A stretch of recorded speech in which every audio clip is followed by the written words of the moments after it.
Hello guys, আসসালামু আলাইকুম ওয়া রাহমাতুল্লাহি ওয়া বারাকাতুহু। আমি হানিফ, প্রফেশনাল একজন শেফ।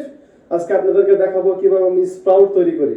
প্রথমে আমি গ্যাস অন করলাম। অন করার পরে আমি হালকা বাটার এড করবো এটার সাথে। কেননা আমি অয়েলটা একেবারেই কম ব্যবহার করি, কারণ আমি জিম করি, তাই অয়েলটা লিটল বিট অল্প একটু অয়েল দেবো এটার সাথে, বাটারের সাথে। দেখতে থাকেন ভিডিওটা আবার কন্টিনিউ। একটু অয়েল দিলাম, দেওয়ার পরে হালকা এখানে 4-5টা জিরা আমি দিব। 4-5টা জিরা দেওয়ার পরে জিরা যখন নাকি ঠুস করে ফুটে উঠবে, তারপরে আমি এর সাথে অ্যাড করব tomato, green chilli and garlic. তবে ফার্স্টে আমি ইউজ করবো গার্লিকটা, কারণ গার্লিকটা যখন নাকি চুলা হালকা আঁচটা বাড়ায় আমি গার্লিকটাকে সটে করব, তখন গার্লিকটা একটা সুন্দর একটা কালার আসবে, ব্রাউন কালার। কালার আসার পরে দেখতে থাকেন আমার ভিডিওটা, তখন একটা সুন্দর একটা ফ্লেভার আসবে। ফ্লেভার আসার পরে তারপর এটার সাথে আমি অ্যাড করবো হালকা গ্রিন চিলি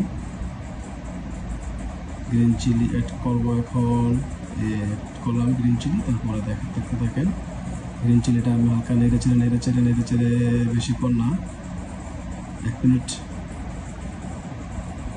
মিনিট দেওয়ার পরে তারপরে আমি টমেটোর সাথে অ্যাড করলাম।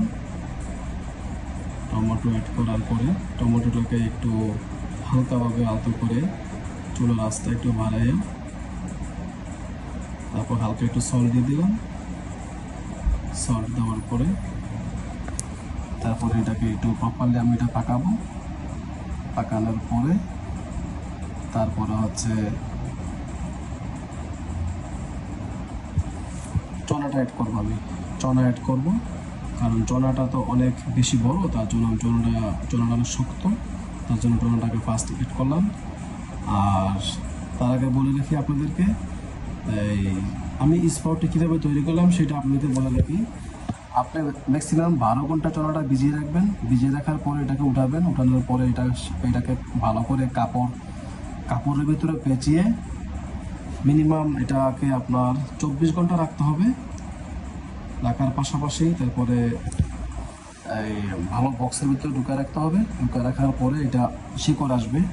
সেম মুং যেটা আমি ডাললাম এখন, মুং স্প্রাউট, এটা দুটোটা একই রেসিপি, তবে মুংটা হচ্ছে আপনার বেশিক্ষণ লাগবে না। হালকা একটু ব্ল্যাক পেপার দিয়ে দিলাম। এটা আপনি চাইলে স্কিপ করতে পারেন, ব্ল্যাক পেপার লাগে না। মুগটা হচ্ছে 6 ঘন্টা থেকে 8 ঘন্টা ভিজিয়ে রাখবেন। ভিজিয়ে রাখার পরে এটাকে উঠায়া হালকা কাপড়ের ভিতরে সুন্দর করে পেঁচাইয়া রাখবেন একটা বক্সের ভিতরে। দেখবেন এটা সকালবেলায় দেখবেন একদম প্রপারলি এটা স্প্রাউট হয়ে যাবে। তবে চনাটা আমাদের একটু সময় লাগে, মিনিমাম 48 ঘন্টা সময় লাগে চনাটা স্প্রাউট হইতে, ঠিক আছে? বাস হালকা একটু পানি অ্যাড করলাম,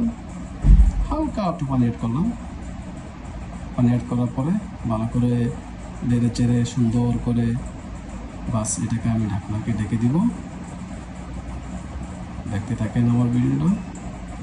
আর এটা অনেক হেলদি ফুড। যারা জিম করেন বা জিমে যান, নতুন বা পুরাতন যারা আছেন, তারা এটার মর্মটা তারাই বেশি একটা বুঝে, কারণ এটা অনেক হেলদি ফুড। এটা হচ্ছে আমার রাত্রের মিল। এটা আমি জিম করার পরে ওয়ে প্রোটিন খাই। তারপরে হচ্ছে এটার সাথে 5টা ম্যাক্সিমাম 3টা ডিম থাকে আমার। তারপর হচ্ছে এটাকে এখন আমি ঢেকে দেবো। ঢেকে দেওয়ার পরে এর পাশে আমি 4টা ডিম বয়েল করার জন্য রাখছি। ওই ডিমগুলা বয়েল হয়ে গেলে সুন্দর করে এটার উপরে আমি ডেকোরেশন করে বাস এটাকে আমি খেয়ে দেবো। এটা হচ্ছে আমার রাত্রের ডিনার কমপ্লিট হয়ে যাবে এটা দিয়ে। বাস এখন ঢেকে দিলাম, চুলার আঁচটা একবারে কমায় রাখছি। বাস এটা একটু সময় নেবে। তার পাশাপাশি আমি সুন্দর করে ডিমগুলো কেটে ফেললাম। ব্যাস এখন আমি এটাকে সুন্দর করে আমার একটা বলে ঢেলে নিলাম। ঢেলে নেওয়ার পরে সবগুলো ডিম আমি উপরে ডেকোরেশন করবো সুন্দর করে। এই দেখেন এখন আমার ফাইনাল লুক। আর যদি ভিডিওটা ভালো লাগে থাকে আপনাদের, তাহলে লাইক অ্যান্ড শেয়ার কমেন্ট করতে ভুলবেন না।